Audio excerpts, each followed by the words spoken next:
Bienvenidos. Hoy tenemos algunos anuncios que hacer. En primer lugar, darle la bienvenida a dos nuevos miembros del instituto, a Lisa Casermeiro y a José María Lladós. Creo que los dos van a enriquecer las propuestas de nuestro instituto. Previo a la exposición del doctor Federici, vamos a adelantar algunas de las cosas del año que viene. Este año tenemos pendiente, luego de esta exposición, la exposición de Carlos D'Agostino, que va a ser, como siempre, el primer lunes del mes de noviembre. Para abril de 2024, Guillermo Lascano Quintana tiene previsto exponer sobre la actual democracia republicana, realidad local y mundial. A mediados del mes extraordinario tenemos una conferencia a cargo de Carlos Weinman. En mayo lo tenemos a Carlos Piedrabuena, Mentalidad del Estadista. En junio a Santiago Leiras.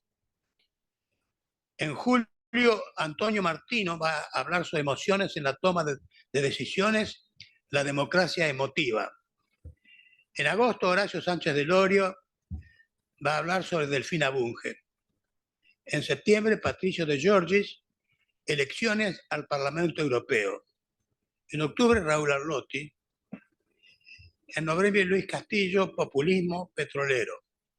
En diciembre Maximiliano Cernadas, ideas filosóficas y políticas en la concepción de la política de seguridad externa. Obviamente, si hay algunos de los miembros que estime hablar en este próximo año, simplemente nos comunicamos y vemos cómo lo hacemos. Hoy, como ya hemos anunciado, el doctor Mario Federici va a hablar del conservadorismo británico moderno del siglo XIX. Mario Federici es profesor consulto y titular de la Cátedra de Teoría del Estado de la Universidad de Buenos Aires, en la Facultad de Derecho. Es profesor titular de Derecho Constitucional de la Facultad de Derecho de la Universidad del Museo Social Argentino. Ex profesor titular de Derecho Constitucional general de la Facultad de Derecho de la Universidad Católica del Uruguay. Profesor invitado y del doctorado de la Universidad del Sur de Santa Catarina, Brasil. Ex investigador categorizado de la Universidad de Buenos Aires y del Instituto de Investigaciones Jurídicas y Sociales Ambrosio Gioja de la Facultad de Derecho de la UBA. Es miembro del Consejo del Departamento de Derecho Público, uno de la Facultad de Derecho de la UBA. Y es miembro del Instituto de Filosofía e Historia de las Ideas Políticas de la Academia. Bueno, Mario, luego de la exposición del doctor, quedan abiertas para preguntas de todos los integrantes de este instituto. Recuerdo que tenemos también la participación perfum de algunos miembros que no están presentes aquí, y además de ello, hemos autorizado, con autorización también del doctor Federici, de que se grabe esta exposición. Doctor.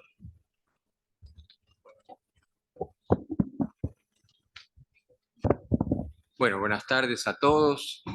Les agradezco entonces este tiempo que van a dedicar a escucharme y espero satisfacer expectativas, que espero no sean muchas. Como cuestión previa, como dicen los abogados, ¿no? Les anticipo que voy a leer, porque tengo miedo que es tan profuso el material que implica el tema, tan amplio el tema, que requiere una disciplina en la exposición. Va a ser una exposición panorámica, más bien panorámica, y centrada en aspectos que tengan que ver con las ideas y la filosofía, eventualmente, si es que existe una filosofía del conservadurismo.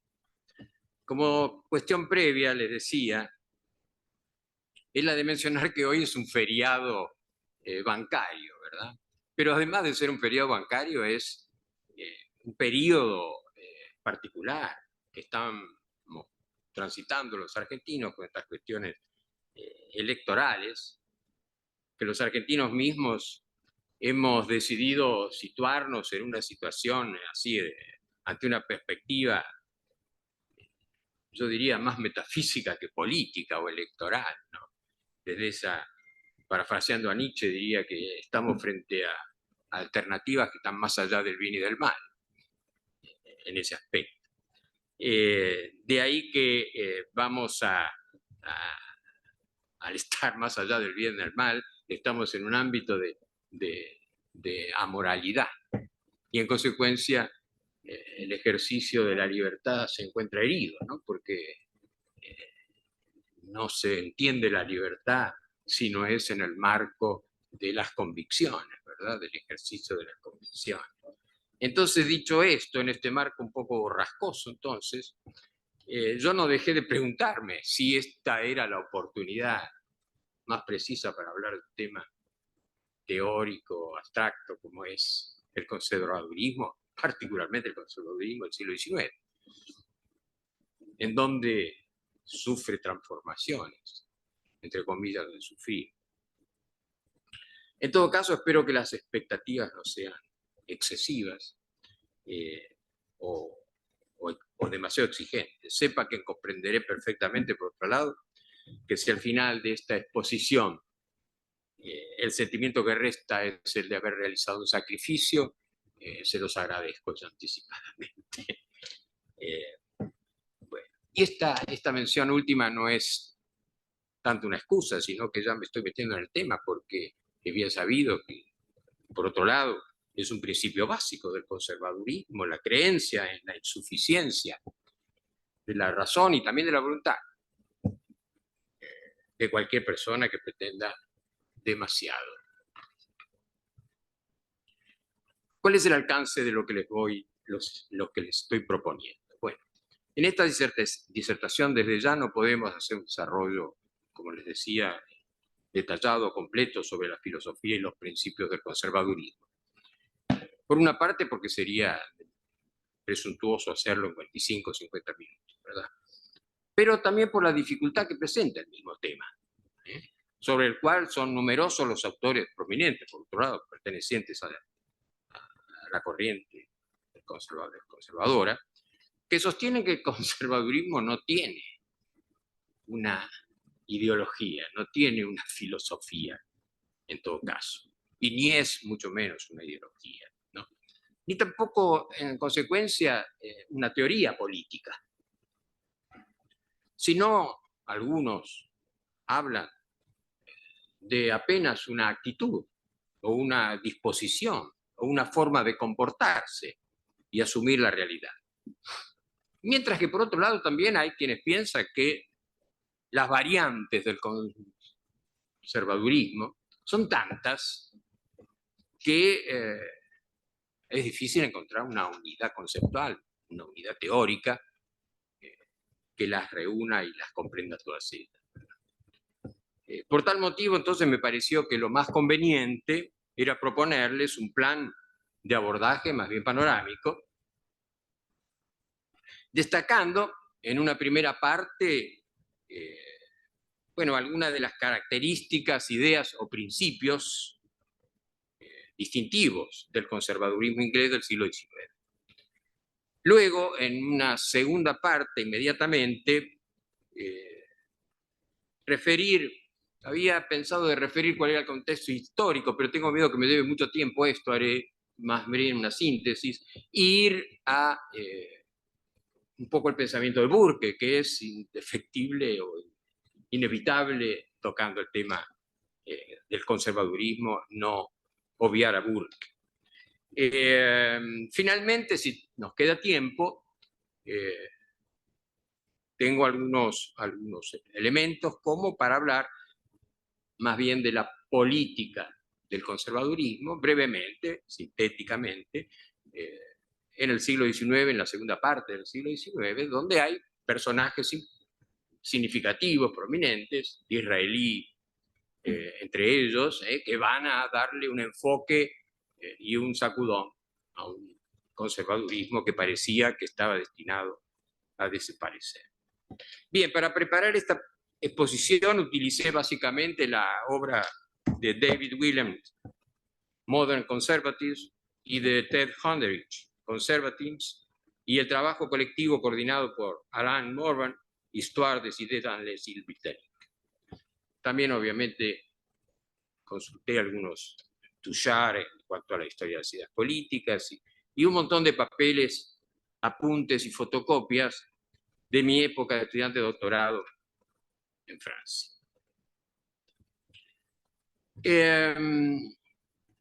Partiendo de estas aclaraciones, entonces, diríamos que definir el conservadurismo moderno, focalizándome en la expresión específica del conservadurismo británico, sin ir más allá, en términos comparativos, excepto alguna que otra mención de oportunidad, pues sería muy difícil extenderse en una disertación comparativa en el poco tiempo que tenemos. Ello no significa de todas maneras que no existan temas y razones comunes al conjunto de los conservadorismos considerados en conjunto nacionales, ¿verdad? Comprensiva de todas las expresiones esas conservadoras, fuera de Gran Bretaña. No obstante eso, es obvio que la idea central del conservadurismo se nutre originariamente y en especial de los autores ingleses, a partir de Burke, pero no el Burke fundador o el Burke padre del conservadurismo, sino que hay incluso autores precedentes, ¿cierto? Claro que Burke es el que le da una forma más delineada. Pero también vamos a encontrar teóricos del conservadurismo en Francia, en España, etc., de Mestre, Donoso Cortés, en Alemania, Gottfried Herder, etc. En todo caso, como anticipamos, aquí no usaremos con demasiadas referencias a los autores y filósofos, dado que los propios conservadores tienden a rechazar, teorizar, e incluso en algunos casos han negado que el conservadurismo pudiera definirse teóricamente más allá de esa caracterización que les mencioné anteriormente como disposición o actitud, donde se destacan o se destacarían la prudencia, el escepticismo, el orden, el deber moral y en especial el pragmatismo. Ingresando al tema, podría ser útil comenzar con una pregunta. ¿Tiene principios, un interrogante, tiene principios teóricos el conservadurismo británico? ¿O se trata más bien de otra cosa? ¿Sería exactamente, como algunos dicen, una disposición o una actitud psicológica?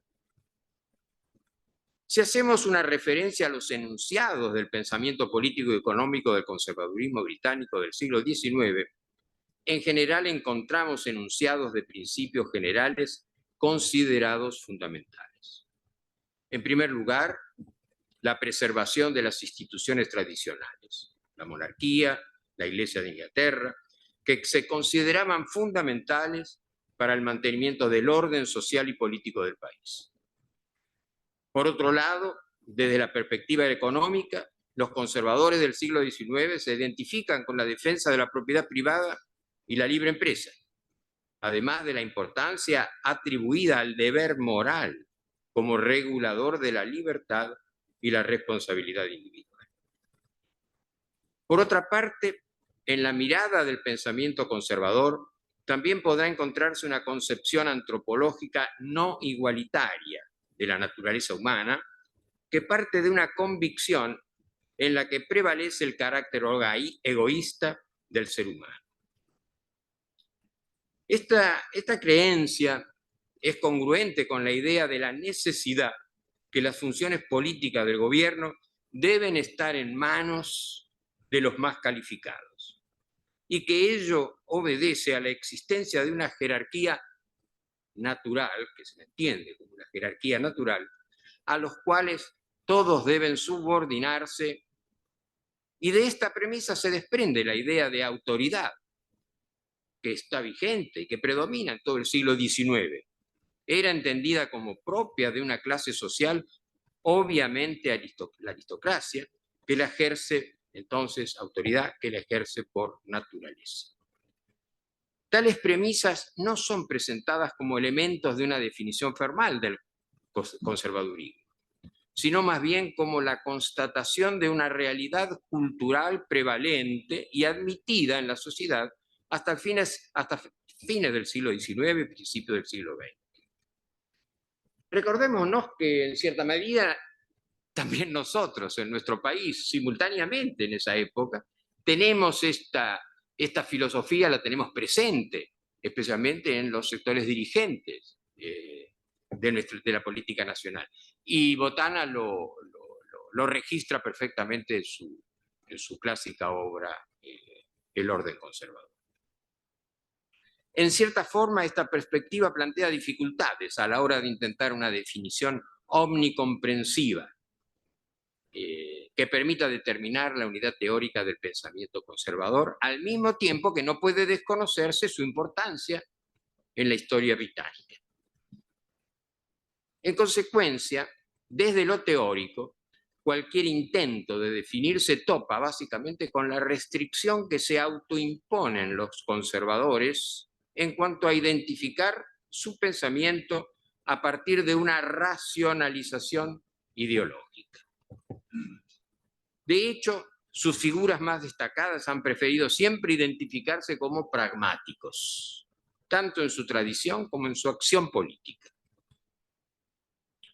Burke, considerado por muchos el padre del conservadurismo moderno, recordemos que en realidad Burke pertenece a un pensamiento del siglo XVIII, él se forma en el siglo XVIII, pero obviamente se proyecta ese pensamiento burkeano en la realidad del XIX.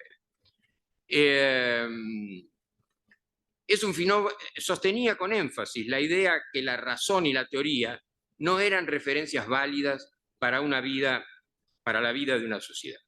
Para él, la historia era menos una caja de especulaciones que un depósito de tradiciones, prudencia y moralidad incorporada en los usos y en la cultura de las sociedades.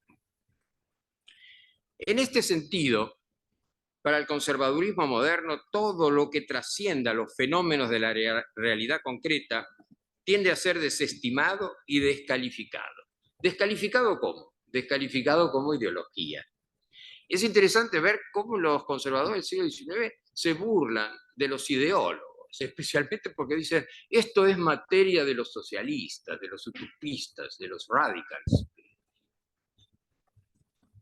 A esa dificultad endógena, entonces, propia del conservadurismo para explicarlo y sistematizarlo teóricamente, se añaden las numerosas variantes de interpretaciones sobre la naturaleza de sus manifestaciones y expresiones. No los voy a aburrir, yo había tomado acá notas, había más de 15, digamos, expresiones que en teoría se habían distinguido como adjetivantes de lo conservador, ¿no? Conservadurismo populista, conservadurismo liberal, conservadurismo libertario, conservadurismo religioso, entre otros, ¿no? Yo elenqué 15 autores que los presentan desde ese título.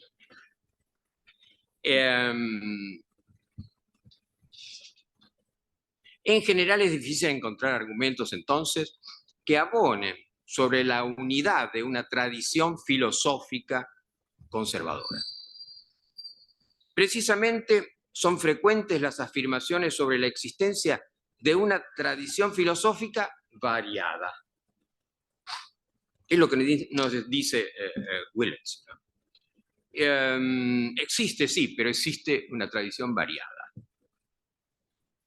en donde para algunos se focaliza en sostener verdades o valores absolutos, lo que da lugar a una clasificación entre sustancialistas y procedimentalistas, conservadores sustancialistas y conservadores de gestión, digamos, reconocibles en sustancialistas, los valores, la búsqueda o preservación de valores absolutos, esos reconocibles en toda época.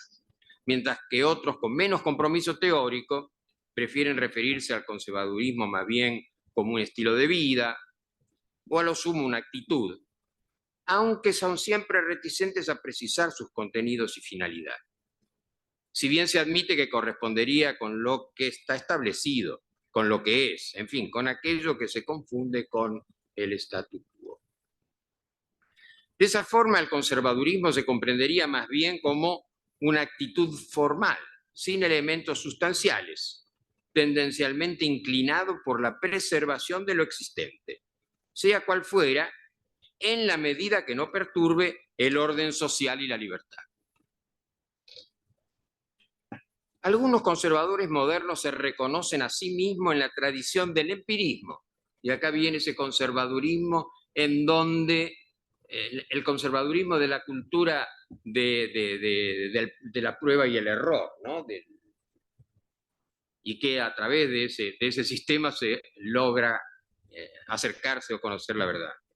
El ensayo y el error, perdón. Sabiduría o conocimiento acumulado y el cambio que proviene de la propia evolución espontánea o natural de las cosas. En general, los conservadores no se entregan al racionalismo, esto es un elemento común, digamos, y se oponen tanto a los totalitarismos como a las utopías sociales. La libertad es un tema interesante, porque la libertad es valorada más que como fin, como un medio, y ponderan el nacionalismo, por ejemplo, como un deber moral de los ciudadanos, aunque también rechazan los fanatismos y los dogmatismos, mostrando claramente preferencias por el pragmatismo, sabiendo de todas maneras que al extremarlo, estamos hablando del pragmatismo, se pueden aproximar peligrosamente a cierto realismo radical o totalitarismo. Acá no puedo dejar de hacer mención a la idea de esa supremacía, teóricamente se le identifica como el supremacismo existente en la raza anglosajona, ¿verdad? Y que surge precisamente en el siglo XIX de las aulas de la Universidad de Oxford, ¿verdad? Ese destino que después los americanos lo van a tomar como destino manifiesto, el destino de Inglaterra a gobernar el mundo, o por lo menos a gobernar a las naciones inferiores, ¿verdad?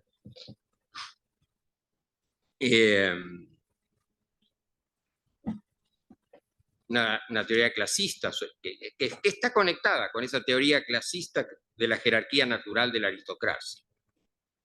No obstante lo dicho sobre las numerosas variantes y la reticencia del conservadorismo a teorizar sobre su propia identidad, ello no significa que no existan ciertos principios y elementos comunes que los caractericen, en su mayoría con origen en la historia y en las tradiciones, que revelan valores, creencias y preferencias propias y distintivas de dicha corriente. Estas aparecen en realidad más delineadas, y acá volvemos de nuevo a Burke, más delineadas formalmente en el siglo XIX, cuando se ve obligado, a finales del siglo XIX, cuando se ve obligado a diferenciarse del racionalismo iluminista. Burke, en este sentido, es una referencia eminente, o, digamos, su fobia hacia el iluminismo francés era, no la ocultó en ningún momento. Sería desarrollar todos los principios y elementos del pensamiento conservador, que sin dudas es complejo, pero es tal vez oportuno afirmar precisamente que esa complejidad no permite tampoco admitir una reducción del conservadurismo a una mera negación del progreso, ni tampoco a una expresión simplemente reaccionaria frente al cambio.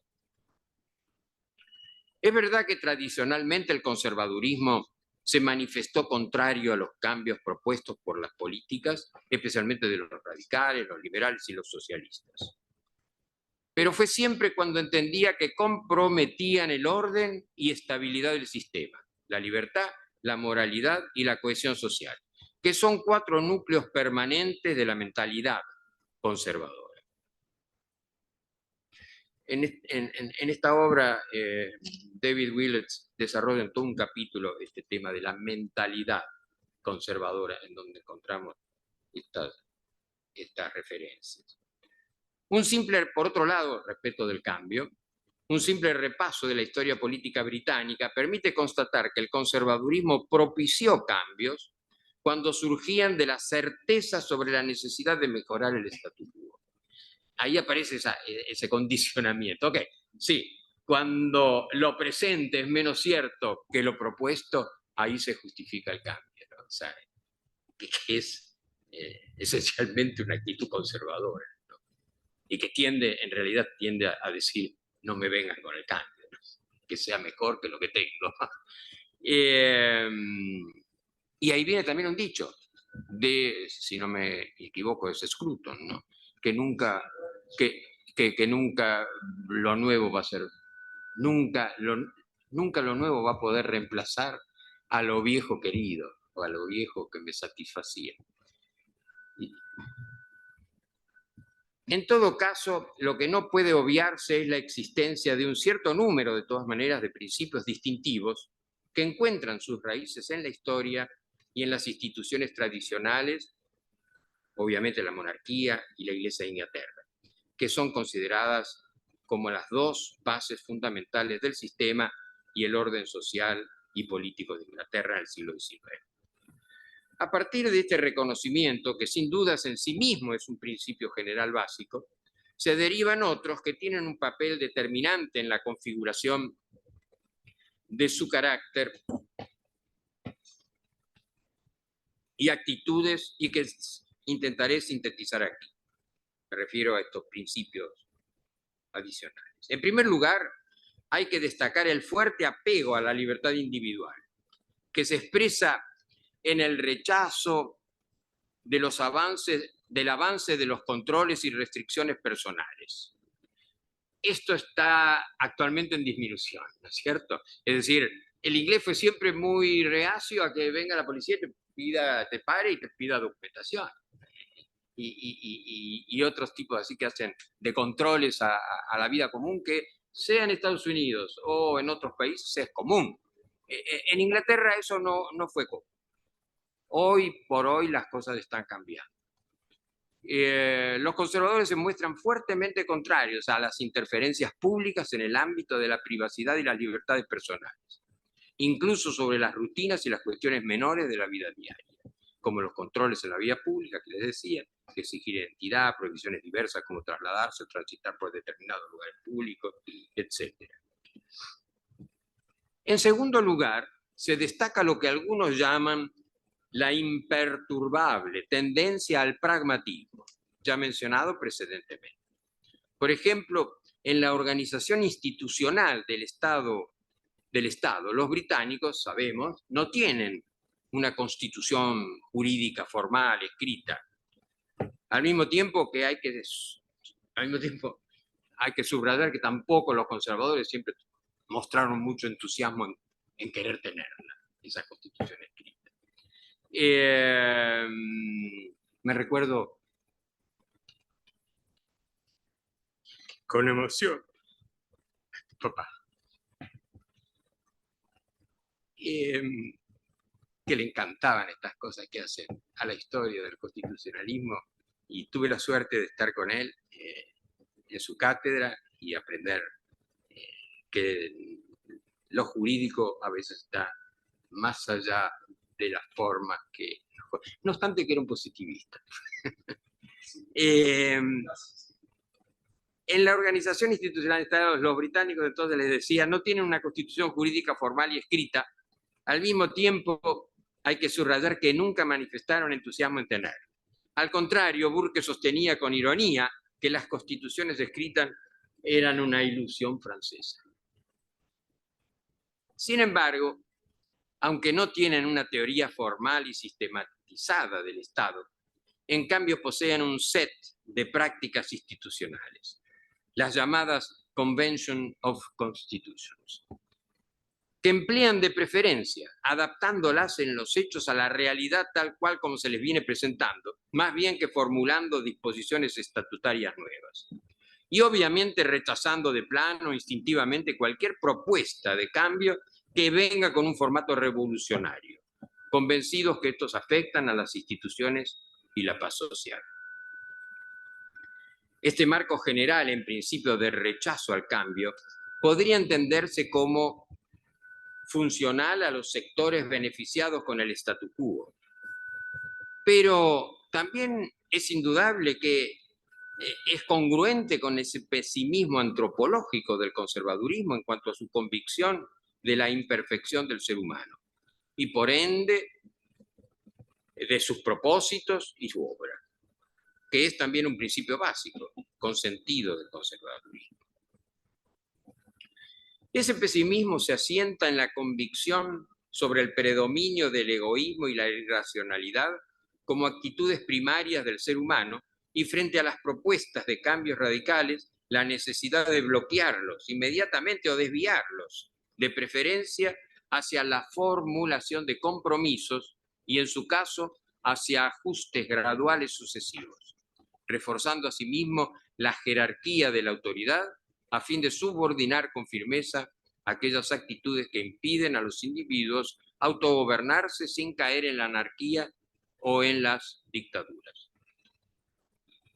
Como corolario de todo lo anterior, para el conservadurismo moderno, el mantenimiento del orden surge como el principio y finalidad principal de la acción política de cualquier gobierno, hacia la cual, por otro lado, deben converger secundariamente todas las demás, que quedan libradas a las capacidades de cada uno en ejercer la libertad y responsabilidad, en base al principio de predominio del deber moral en la acción individual. De lo precedente surge la creencia y convicción, ya enunciada anteriormente, que el gobierno debe de estar en manos de una élite que garantice la autoridad y el disciplinamiento social, sin lo cual se impone la anarquía. Bueno, acá estamos también, la similitud, la semejanza con el pensamiento alberdiano, ¿verdad? Encontramos su presencia. Claro que la jerarquía natural de esa élite se entendía asociada con una clase social, lo cual significaba admitir el principio de desigualdad natural. Y esta tesis nos sorprende, dado que en el siglo XIX aún permanecen los residuos culturales y convicciones sociales, políticas y religiosas de la etapa premoderna. Aunque hacia la segunda mitad del siglo XIX, esta cultura va a ir progresivamente en regresión a medida que se aproxima al fin del siglo y va a resentir los cambios de la realidad social, los cambios, las transformaciones de la realidad social británica y la penetración de las nuevas ideas que influyen en la política británica de la segunda mitad del siglo XIX. Recordemos que en esa etapa, en esta segunda parte del siglo XIX, van a aparecer incluso con fuerza las ideas socialistas, el marxismo y el laborismo. El laborismo que se inicia como un partido marxista.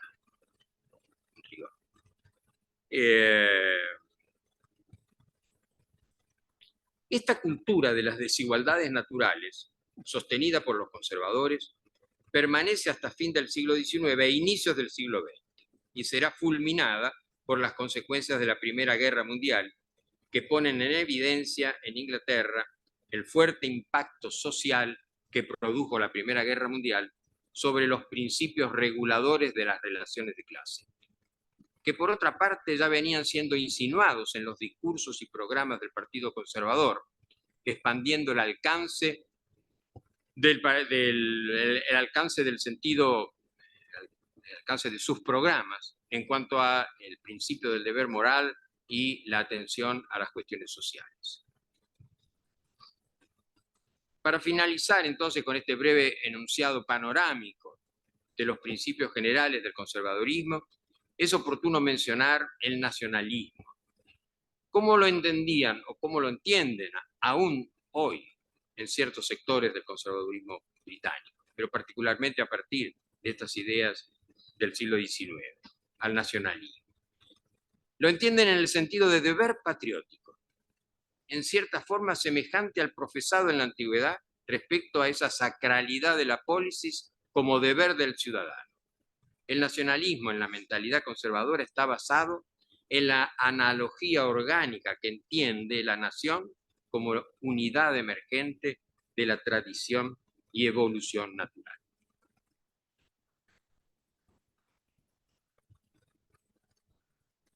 Si con este panorama en cuanto a estos principios que hice mención, me conducen, ya más específicamente me conducen a Burke, de quien no quisiera dejar de tener un trato por lo menos un poquito más en detalle. Acabamos entonces de enunciar estos principios del conservadurismo y hablar sobre teoría del conservadurismo implica este reflejo inevitable a la referencia de Burke. Como decía al inicio, padre o fundador, considerado por muchos, del conservadurismo moderno. En rigor va a ser recién Disraeli el que va a fundar el partido conservador propiamente dicho, ¿cierto? Estamos todavía acá hablando del conservadurismo como idea, como pretensión de principios filosóficos, pero como partido político va a aparecer recién a finales del siglo XIX, ¿verdad? Y es paradójico, porque Burke comienza o tiene un origen es liberal. Y si hay algo que se oponía en el siglo XIX al conservadurismo, era el liberalismo, el partido liberal, el partido Whig. En rigor hay quienes cuestionan esa paternidad, bueno, como decía, la existencia de un conservadurismo, mencionando la existencia de un conservadurismo histórico. Claro, hay algunos que remontan que ya la Carta Magna de 1215 mostraba, era una expresión conservadora, porque en las primeras renglones de la Carta Magna se puede leer: nosotros, hombres libres del reino, que frente al desvío del rey, venimos a exigir que se rescaten las libertades tradicionales, ¿cierto? Obviamente sería un protoconservadurismo, pero estamos en presencia ya que va a caracterizar. Las revoluciones inglesas son todas revoluciones un poco extrañas, porque no proponen nada nuevo, proponen una restauración de lo precedente, salvo con algunas introducciones nuevas que aparecen en 1689 con el Bill of Rights, digamos, y el problema ahí de designación del nuevo rey, que no estaba muy convencido, eso de ser un rey limitado, bueno, pero que finalmente se lo asume. Los conservadores van a tener dificultades en aceptar a Guillermo como rey. Finalmente lo asumen, ¿no? Son más bien los Whig los que van a promover el asentamiento del nuevo rey con su esposa, que era la hija de Jacobo II, por otro lado. Bueno, Burke mismo comienza su carrera política, me voy a estar repitiendo en algo, pido perdón, comienza su carrera política y actuación en el Parlamento inglés como Whig, es decir, liberal, no conservador. Recién después de la Revolución Francesa, comenzará a expresar un pensamiento conservador en su libro Reflexiones sobre la Revolución Francesa, que es publicado por primera vez en 1790. Ese libro va a ser publicado por primera vez en 1790. ¿Qué quiero decir? Que casi se está sobreponiendo sobre los propios hechos de la Revolución.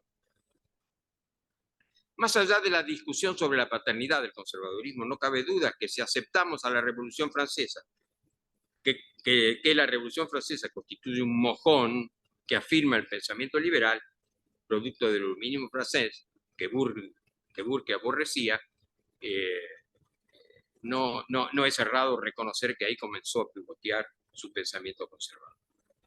Burke fue además un escritor, fue fundamentalmente un escritor, que asume la política. Y tiene unas obras fantásticas, entre ellas Civil en donde expresa lo que después va a promover en su acción política, ¿verdad?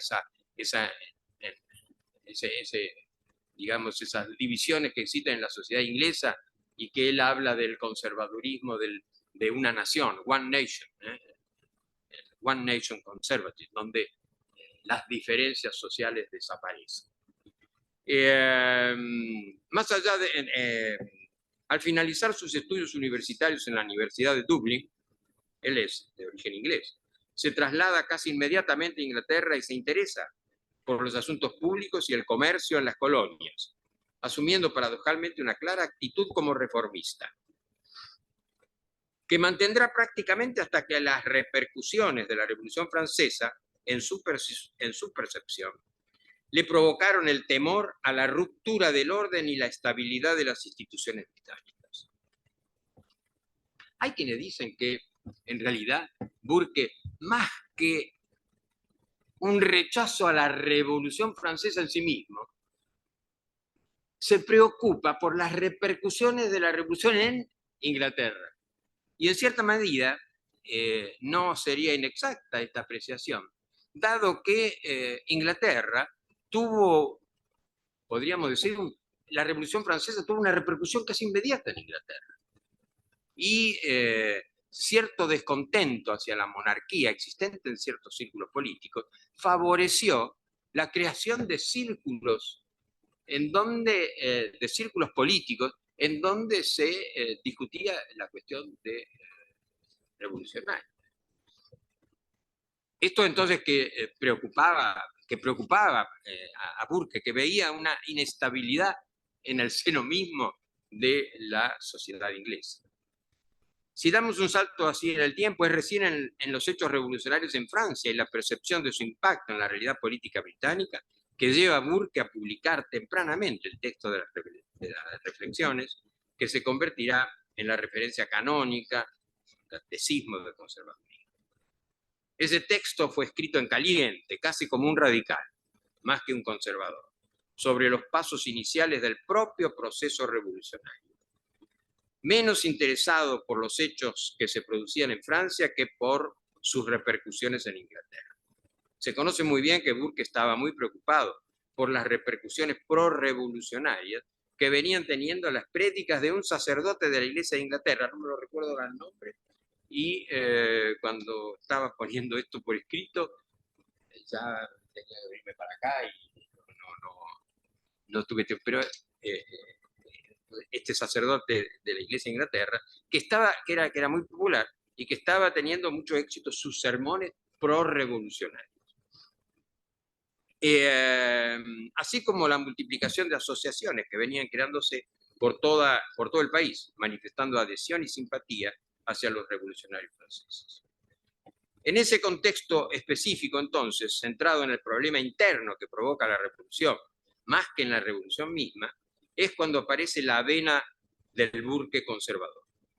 Para él, la pretensión de los franceses revolucionarios de querer construir un mundo nuevo constituye la mayor amenaza a la civilización cristiana europea en la época moderna.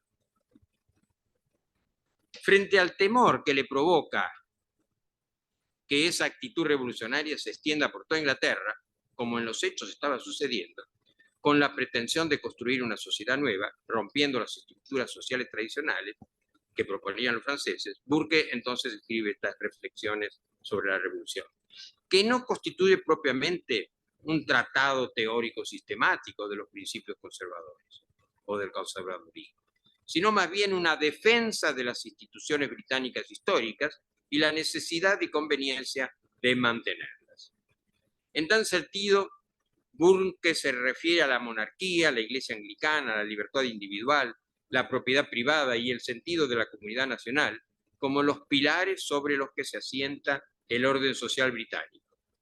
De esa obra, sus seguidores han extraído ulteriormente ciertos principios básicos que inspiran lo que puede llamarse la ideología conservadora. Aquí no podemos desarrollar un análisis filosófico y político de todos estos principios, pero en un intento de síntesis que los comprenda, podría formularse como la continuidad histórica de las instituciones y las tradiciones británicas. Es decir, ¿cuál es el núcleo?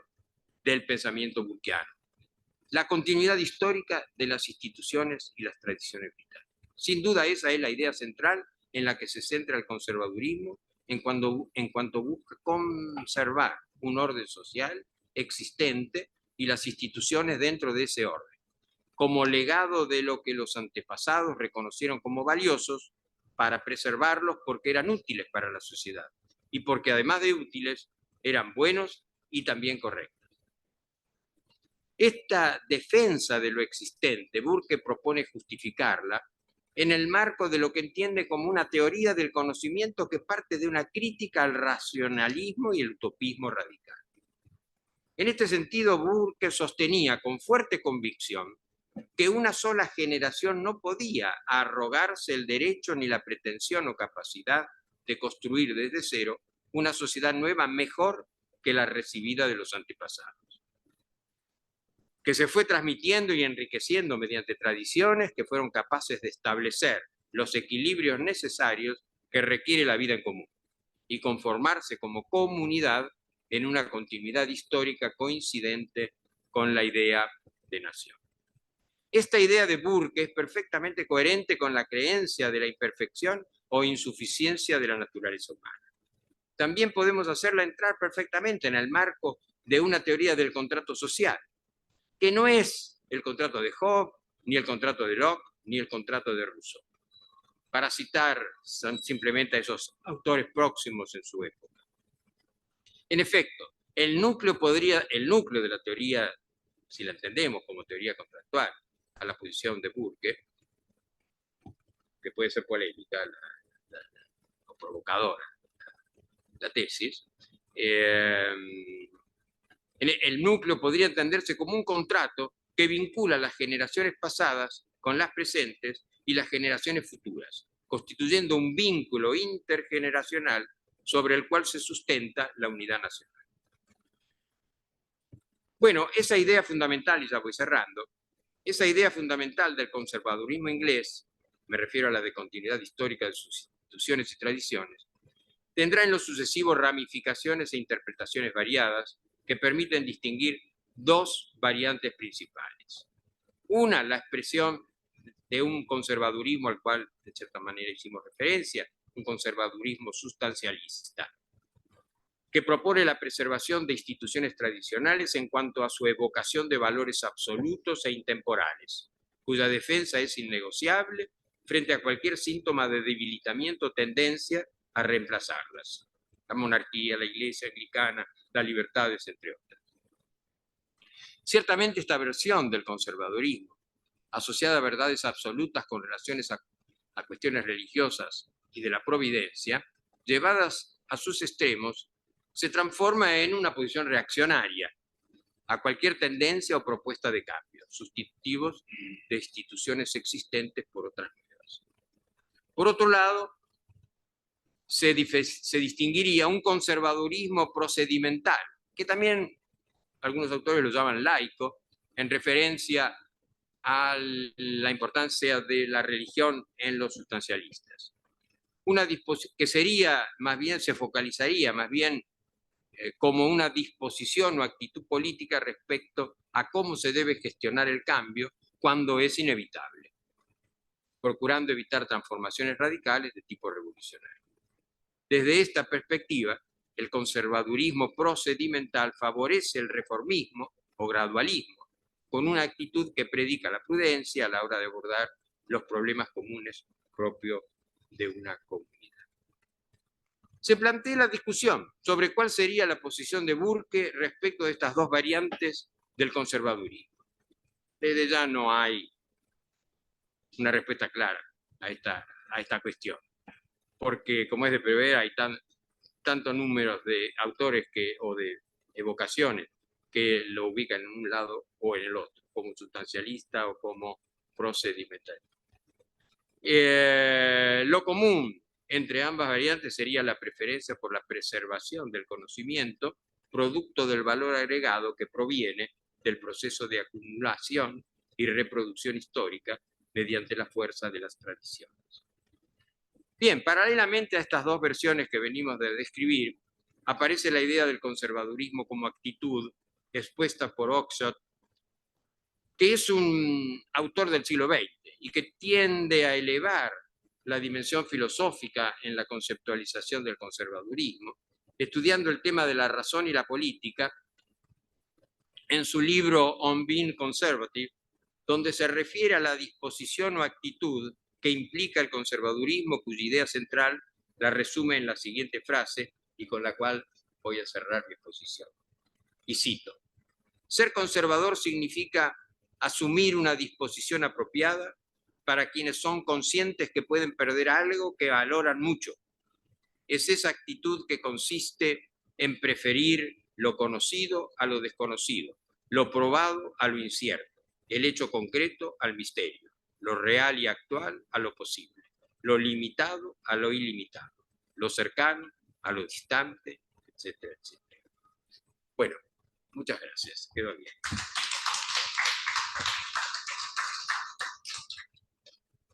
Muy bien. Queda abierta ahora la posibilidad de ya pidiendo la palabra. Así que le alcanzamos el micrófono. Tu exposición y bueno, como sabrás tengo mis serias diferencias. Hemos tenido varias tenidas, nos conocemos hace muchos años. Así que como conservador diría que hay que ubicarse en el tiempo y en el espacio. Eso es fundamental. No podemos correr de un lado a otro. Así que por eso valoro mucho tu exposición. Realmente requiere una disciplina bastante importante. En el telefonito no tengo un diccionario filosófico porque me lo robaron en el anterior y lo tengo que recuperar. Así que voy a ir al de la Real Academia Española. Vos en varias oportunidades, cuando hablaste del conservadurismo, hablaste o citaste o vinculaste, mejor dicho, al mismo o como una filosofía o como una ideología. Bueno, el diccionario de la Real Academia Española, en su primera acepción, hablando de la filosofía, dice textualmente: conjunto de saberes que busca establecer de manera racional los principios más generales que organizan y orientan el conocimiento de la realidad, así como el sentido del obrar humano. De ideologías no voy a hablar porque en realidad es un término equívoco, con muchas excepciones, y bueno, respeto todas. Desde mi humilde punto de vista, yo adhiero a algunos de los autores que vos has nombrado y a otros más. E interpreto que el conservadurismo tiene que ver con la cultura. Es un modo de ser, vos lo definiste de alguna manera citando a Burke, ¿no? Ayer le envié a Raúl Arlotti un artículo muy interesante que lo puedo compartir también con ustedes, si les interesa, sobre Jean d'Omerson, que fue miembro de la Real Academia Francesa, murió hace unos pocos años, ¿no? En este artículo, que ahora voy de un lado para otro, no lo encuentro, pero esperen un segundito, este artículo se llama algo así como Los avatares de la cultura. Es una conferencia que da en 1973 en la Academia de Ciencias Morales y Políticas Francesas. Él no era miembro de esa academia, sino de la Academia de Letras. Es interesante, acá nos ubica bien en la cultura, y si bien no habla del conservadurismo, el concepto de cultura que él defiende, que es el tradicional, nos puede ayudar a iluminar un poco este tema. Indudablemente, yo te decía que situarse en el tiempo y en el espacio no es sencillo. Por eso, para hablar del siglo XIX en la Inglaterra, te remontaste hacia atrás. A lo mejor no tan atrás, porque también podrías haber ido a la antigüedad clásica, Roma, ¿no? Cicerón, por ejemplo. Bueno, yo diría que entonces es un modo de ser. Muchos de los que algunos de los que nombraste, por ejemplo, Oakeshott lo dice, Russell Kirk también lo dice. Y si venimos a nuestros lares, lo decía también Coco Ardoy, cuando decía que él escribía para los políticos, o hablaba para los políticos de todos los partidos. Vos también precisaste muy bien el tema de, que fue el nombre del primer ministro británico de Victoria Tirrelli, que es, podríamos decir, como decís vos, el fundador del Partido Conservador. En realidad, él también era un conservador y lleva esta manera de ser de él a la política con el aditamento de la economía, fundamentalmente, y todo lo que tiene que ver con el imperio, lo que va a ser el imperio británico y demás. Así que hay que conocer bastante historia de Inglaterra, que sé que vos la conocés, pero bueno, algunos no la conocemos tanto, y podríamos entender varias cosas, ¿no? Entonces de ahí surge, llevado a lo político, ese concepto del conservadurismo liberal, en el cual abrevamos los argentinos, desde el principio del siglo XX. Bueno, entonces diría que no podemos hablar de teorías, no se nos puede encasillar en teorías, si estamos de acuerdo que tiene que ver con la cultura, este tema, ¿no? Posiblemente sí que es una filosofía. Pues es un término bastante interesante que no anoté quién era el que lo citaba, y a lo mejor me equivoqué en el contexto también, cuando hacías mención a tradición filosófica variada. Es un término interesante y para masticarlo bastante, ¿no?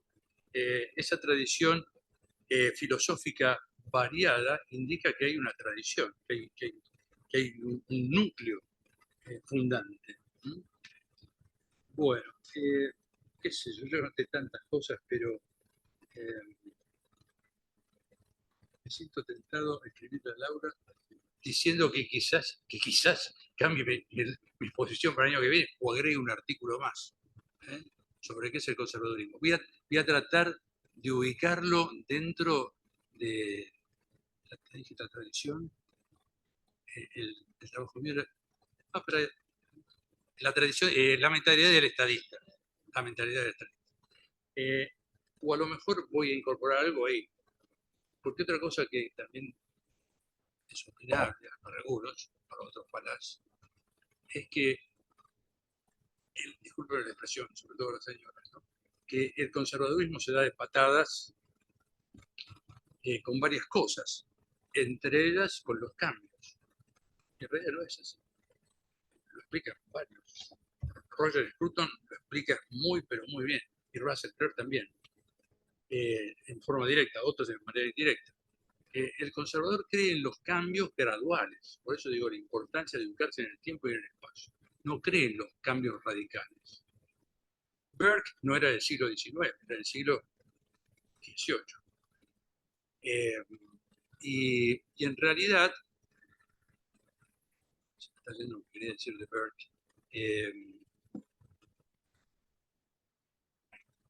Bueno, yo diría que ha sido un disparador muy interesante para que pensemos y establezcamos relaciones en comunicaciones o con nuestro chat.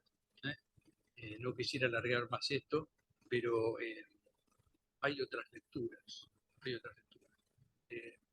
Los conservadores son muy flexibles y abiertos, son cerrados.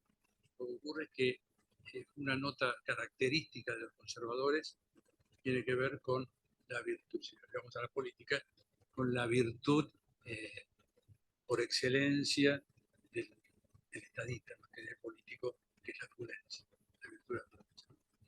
Bueno, gracias y te felicito por tu exposición.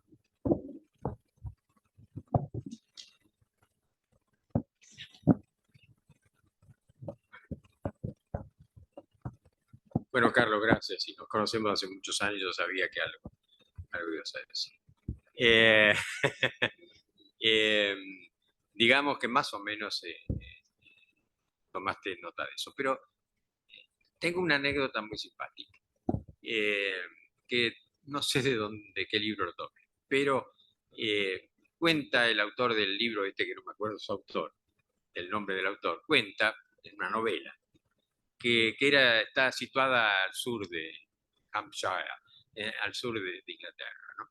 En donde su casa estaba entre medio de dos pubs.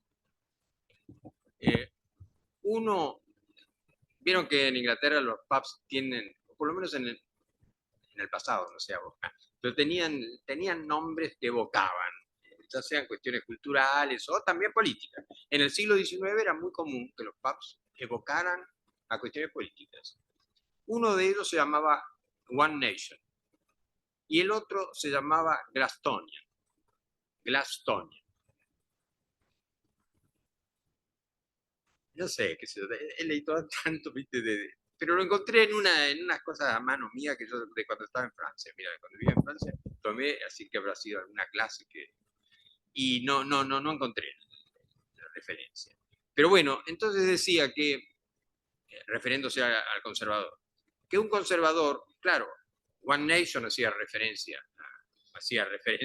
a Disraeli y Glastonbury a los glastonianos, y era ese debate, ese enfrentamiento entre Disraeli y Glastonbury pasó a la historia de la política inglesa.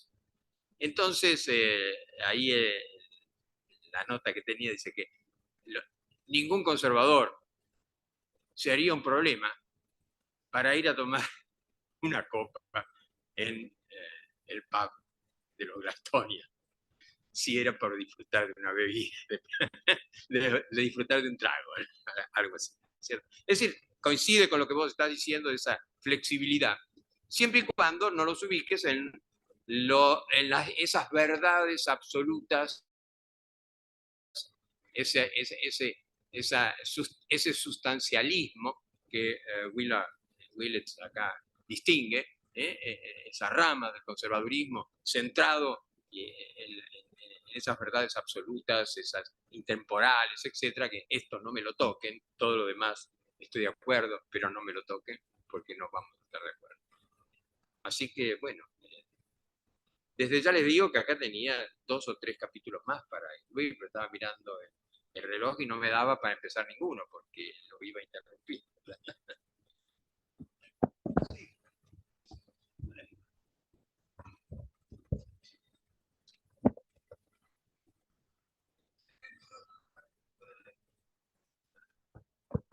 Muchas gracias.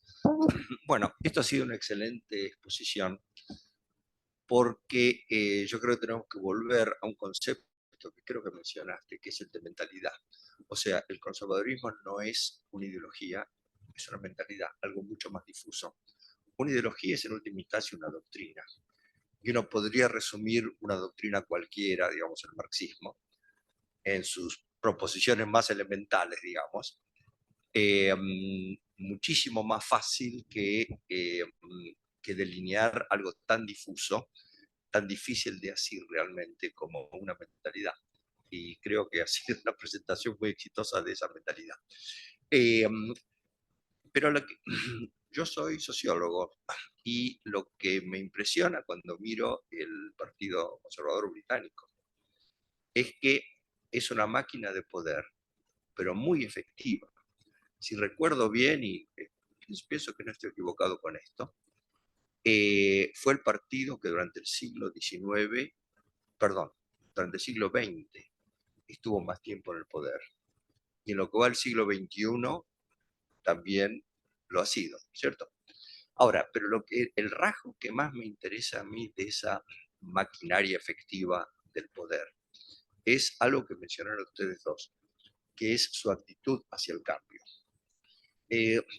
Yo cometí un pecado de juventud, un libro que está en inglés, aunque hay una traducción española muy mala, Modernización y Legitimación, sobre cómo las élites reaccionan ante la emergencia de nuevos actores políticos que piden ser incorporados en el sistema político. Y ahí tenía una tipología y analicé el caso inglés, la reforma electoral de 1867, que extendió la franquicia electoral a la clase trabajadora urbana, mejor dicho, a los miembros masculinos de la clase trabajadora urbana. Sí, claro. Y a esa, digamos, hay distintas formas de reaccionar ante actores emergentes. Y a la característica de Gran Bretaña la llamé acomodamiento. En Israel fue naturalmente el actor de esa incorporación. Pero pensándolo bien, estaba equivocado, porque no es que el partido Tory se acomodó a cambios sociales, sino que los impulsó activamente. Y esa es, digamos, de esa manera tenemos que entender su conservadurismo. Y en el siglo XIX, no solamente el partido que había empezado el siglo XIX como el partido de la aristocracia, a mitad de siglo, con Robert Peel, incorporó a su base a las élites comerciales e industriales, los capitalistas, la burguesía, etc., mediante la derogación de leyes proteccionistas que favorecían precisamente a la aristocracia y perjudicaban a las clases urbanas porque hacían que los productos alimentarios fueran más caros. Y después, 2 décadas más tarde, incorporan a la clase trabajadora, pero no es una apertura ciega a los cambios sociales, es un tipo de apertura bien ¿se dice calibrada? No, no se dice calibrada. Calibrada, exactamente, que busca que estos cambios no sean perjudiciales para el partido Tory. O sea, como consecuencia de la reforma electoral de 1867, durante varias décadas posteriores, había una minoría de la clase trabajadora urbana que votaba por los conservadores. O sea, el Partido Conservador no terminó apareciendo ante la sociedad como un partido reaccionario, sino todo lo contrario. O sea, el partido que está dispuesto no solamente a aceptar el cambio, sino a impulsarlo, integrándolo, y aquí viene el elemento conservador, con las instituciones tradicionales. Sí, sí, eso es lo peculiar. Sí. Sí, sí, sí, exactamente. La monarquía, mira, la monarquía, el papel de la Iglesia de Inglaterra, que ahora es una iglesia relativamente pequeña en términos de fieles, pero sigue siendo simbólicamente central, y la unión del Reino Unido, la unidad del Reino Unido que sigue siendo un principio central del Partido Conservador. Sí.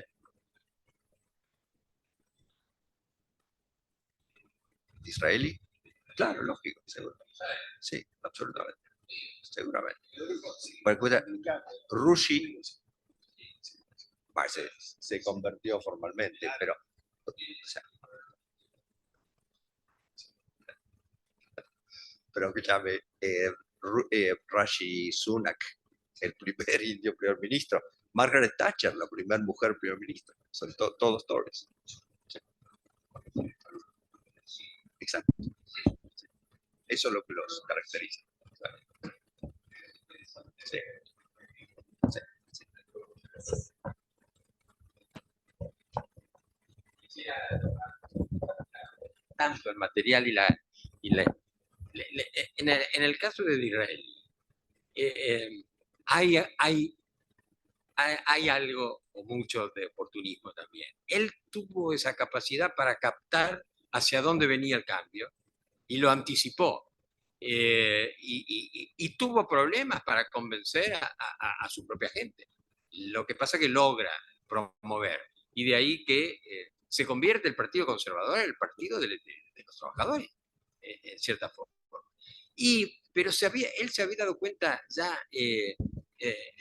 anticipadamente cuando la estructura social de Inglaterra cambia y está surgiendo una clase media importante, que él la ve y dice, esto va a repercutir políticamente. Y dice, hay que cambiar ese concepto del monopolio de la aristocracia en el ejercicio de la función política. y se reúne con empresarios que están surgiendo y que conforman esa burguesía media, y los llama, bueno, pero ustedes son aristócratas, y las llama la aristocracia del talento. Les da el título ese, son los aristócratas del talento. Me pareció que oportuno para completar esta idea que vos habías manifestado. Pero es un tema que a mí me ha apasionado, pero lo veo que no tiene límites el conservadurismo. ¿Sí? Felicitarte, realmente brillante la exposición. Quiero volver sobre la palabra ideología. Y el siglo XIX, en todas sus manifestaciones, fue reacio. Todas las manifestaciones políticas fue profundamente reacio a la expresión ideología. Después que destile tras sí la cuña, el primero que reacciona es Napoleón. Dice, la tenebrosa es ideología. ¿No? El segundo que reacciona, de los pensadores importantes, es Marx, y escribe la ideología alemana. Lo mismo pasa con el positivo. Comte dice, no, esto no puede entrar dentro de lo que va a ser el estadio positivo. Pero el siglo XX es el siglo de las ideologías. Muy posiblemente lo que ocurre en la presentación que tienen los conservadores del siglo XIX es, nosotros no somos una ideología, pero sí, no pueden dejar de serlo en cierta medida en el siglo XX. Esto es lo que creo que... Así que, gracias.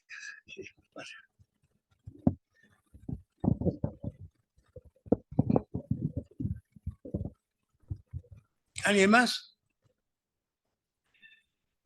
Bueno, Mario, queremos agradecerte, porque realmente ha sido muy interesante, muy profundo, nos deja con muchas respuestas a nuestras preguntas permanentes.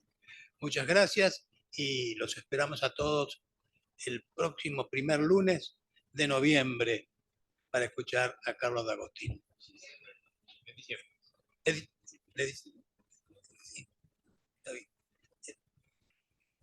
Sí, está bien.